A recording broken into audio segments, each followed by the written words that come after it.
This cycle of preparedness, response, and recovery fits, it's a day-to-day, it's an everyday process that we have here, from the reoccurring type of activity that we have, fires every single day, and the non-reoccurring events, but yet seen all too often, every 8 to 10 months, once a year, major floods. We're constantly preparing for that and refining our plans and our models for responding the next time. On this event, we geared up on a Friday or several days before landfall. We responded on that evening, and we recovered, we helped the community recover for a couple of weeks after that, and the service center contacts and the casework continued for some time after that. So it's a full cycle. Well, on leading up to that weekend, we had a disaster staff meeting here on, I believe it was that Friday, and Scott Graham pulled everyone together, and we had a portion of that meeting specifically focused on our preparation for this landfall coming this weekend. Along the Hudson, there are some low-lying areas that do have that coastal surge that may happen from tidal normal tides and the change there. But the primary concern is flash floods, and just the sheer amount of rainfall and significant flooding. The activity and the function leads, directors and senior directors were there to plot out our strategy for this landfall. And what we knew at that time was for could be a significant nor'easter, and we projected our preparations and what we want to prepare for it. The shelters were opened in advance. They were designated and prepared and staffed, and logistics has placed equipment, supplies there, and that was that model of working in New York City with approximately 300 some odd square miles. It still is a major undertaking, but certainly manageable, and we were able to execute that logistics and response plan. Heading towards shelters. We're heading to shelters. Yay! In the northern counties, our plan, our concept was, let's prepare for opening 4 shelters based on the information we have, and let's start our staffing plan, our logistics, and gearing up for wherever it may be. Water's a little bit high, isn't it? Of course, we cover 2,100 square miles, so it was very much dependent on where they were available. We prepared for the storm in the area counties by alerting our volunteers and our staff, and developing a staffing plan by getting a call down completed before landfall. And we had enough available staff to fill several shelters in the area counties. People know that you're there. And we want to thank, I'm not going to introduce everybody, but just to say that we're all with you here. And I know it's been a little bit trying experience, but I'll be the shelter manager here for today, for sure. And what we're going to do is give you a little update on what we know about your mobile park. How many are in the mobile park? Anybody here? Well, we had at least approximately 50 to 60 evacuees staying at the shelter the first night, and that was that Saturday evening to Sunday morning. But there also were many others who stopped in, who decided to continue checking on the neighborhood, see if they can access their home, and stopped in for a cup of coffee to get some information from other agencies which he had at the shelter. So it was also just a place to rest momentarily, but really not stay over. So it was a central place for the community at Washingtonville School. I'm Mrs. Freilicher, Ruth Freilicher, and this is my mom, Ricardo Maldonado, and we were flooded completely out of our home. We have no electric, we have no heat, you can't get into the house. 6 feet of water. 6 feet of water is there in the house, and they took us out at 3:30 in the morning from the home. They rescued us and they brought us here by ambulance, to the Taft Elementary School in Washingtonville because the whole town has been flooded very, very badly. And they've rescued, I think, of 70 people in the whole area. And my mother lost everything she had. So and she has medical problems, and the Red Cross has been nice enough to accommodate her special needs by getting us a place for her to sleep at night until they fix the house, because we're not allowed to go into the house at all for now. So we're very grateful. We thank you very much for that.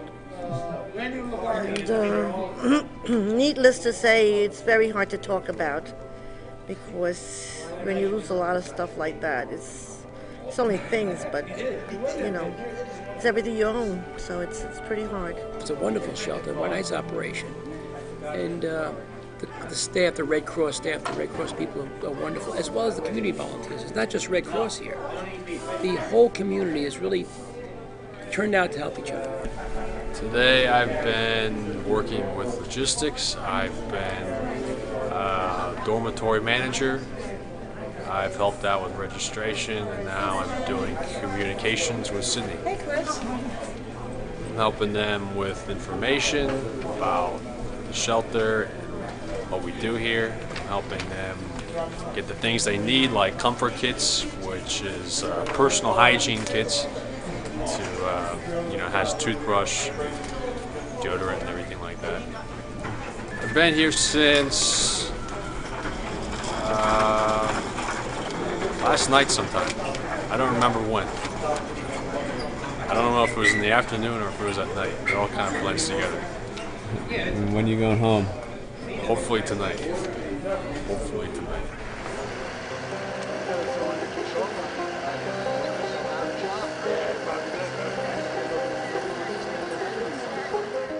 The Mobile Command Center really provides a tremendous tool and asset for us. It gives us the ability to spread out and provide more control over an operation that evolves sometimes very, very quickly. For example, in the first few hours, we can start receiving reports and calls of potential shelter openings or some evacuations being called, but we yet do not know if an actual shelter has a real population there, and so it becomes a question of deciding where to deploy resources or staff to make an assessment. Well, in Washingtonville, the reports came in early that there's some evacuees showing up, and we responded there quickly. We arrived. The mobile command enrolling up in the next day or so provides us with the capability, as other areas like Port Jervis was a shelter also opened up.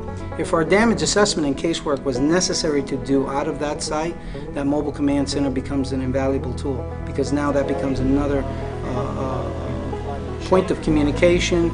All the resources that we need to do that level of an operation there, we can do it there and still work out of the main point of operation out of Washingtonville, which is a larger shelter. It gives us the flexibility to bring all that technology and remote command and control that we need in the area counties, because that capability is just not in every other facility in the neighborhood. Once the shelter is, the area of greatest need is identified, and we actually open up the shelter and respond there, and we stabilize and develop a rhythm there of a normal cycle in this community, then we begin gathering more information, situational awareness. How bad an event is this? Is this a temporary situation just for tonight, or is this an impact for several days or several weeks or even longer? And so damage assessment becomes key in the next several hours. It really starts immediately.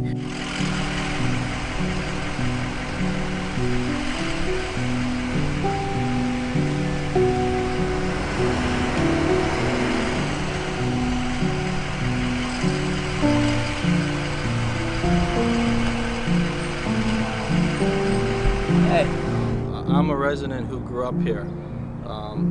I've been dealing with this situation now for 3 decades, and that's a picture of myself and my father boarding up our garage doors, preparing for a storm. There was a big impact to this community because it's a tightly knit community, but I don't think they have had an event like this in this several generations, because some of the seniors who were there, they said, I don't recall it ever being this bad. That there was some flooding at different events, but never this bad, where so many of their neighbors were also in the shelter.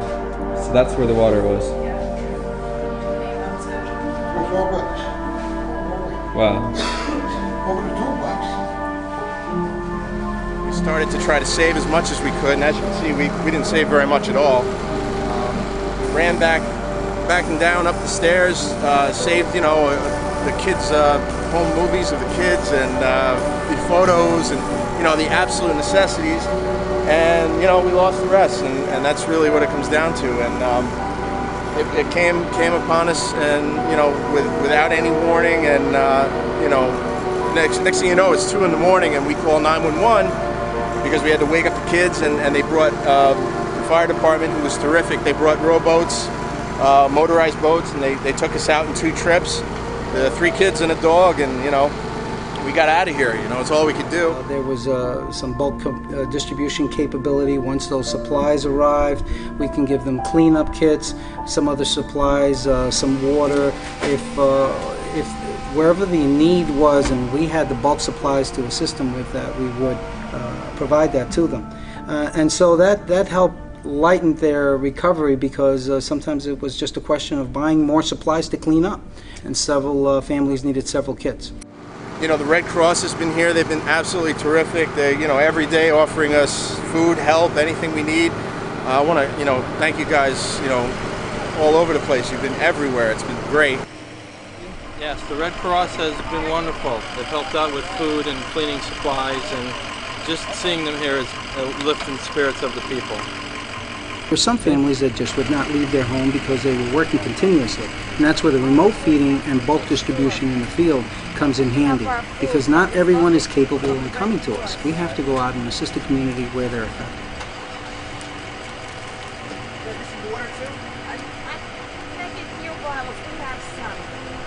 For the Red Cross, I don't know what we would have done, because they were here helping, and they're still coming back helping us. And we appreciate them, and blessings on all of them. Thank you.